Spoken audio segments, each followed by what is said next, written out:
And this is the reading for Taurus rising, Taurus sun, and Taurus moon. Well, Taurus, the axes of the eclipses that have been happening and will continue to be happening in September are between your 11th and your 5th house. And you have Pisces in the 11th house and Virgo in the 5th.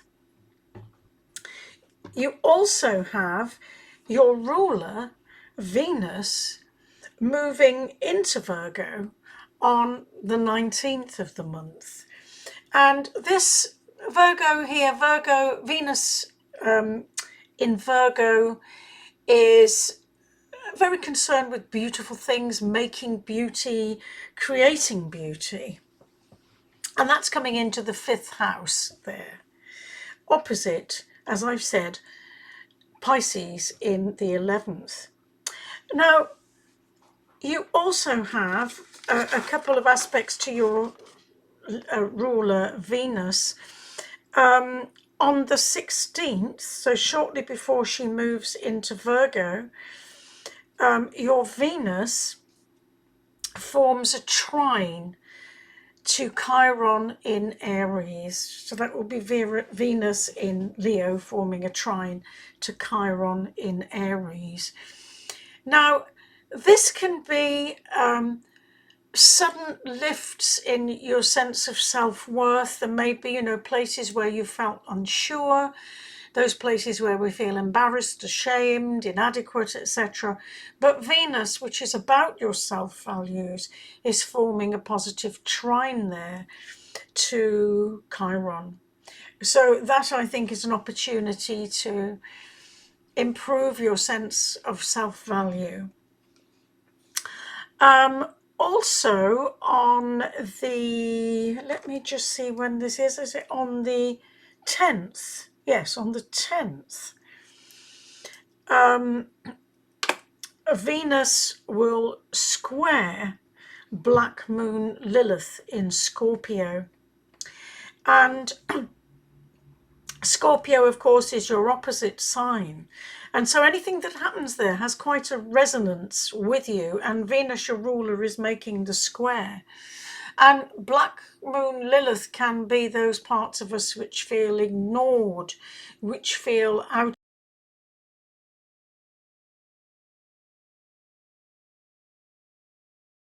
acknowledged. So it may, and it's in the 7th house of relationships. So it may be that something in one of your close relationships triggers that Lilith square there. On the 16th of September, your ruler Venus forms a sextile to Mars. So this is an opportunity. This is an opportunity perhaps to go after something, that Mars energy, to go after something that you very much desire, which is Venus.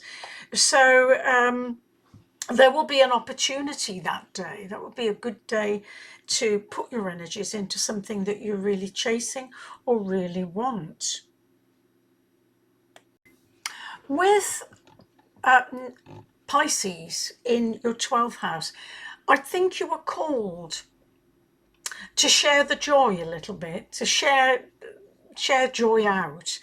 There are indicators here. I'll show you a tarot card in a minute, and with the 5th house, very much about enjoyment, about pleasures, all those kinds of things, creativity, and in a very personal sense. But I think you're called here, sorry, my dog is just invading me.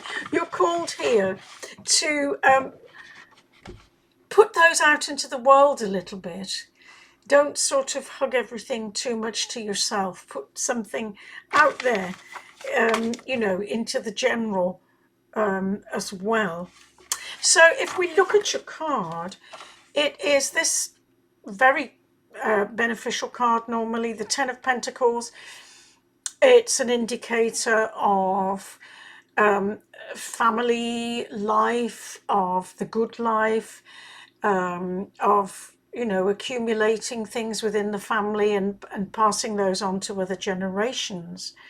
Can also be a card signifying retirement, but that will only apply to so many of you, I'm sure, but that's another meaning that's in there.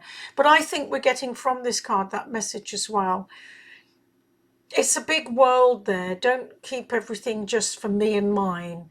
Think, you know, about getting stuff out into the world as well and spreading that joy and abundance around a little.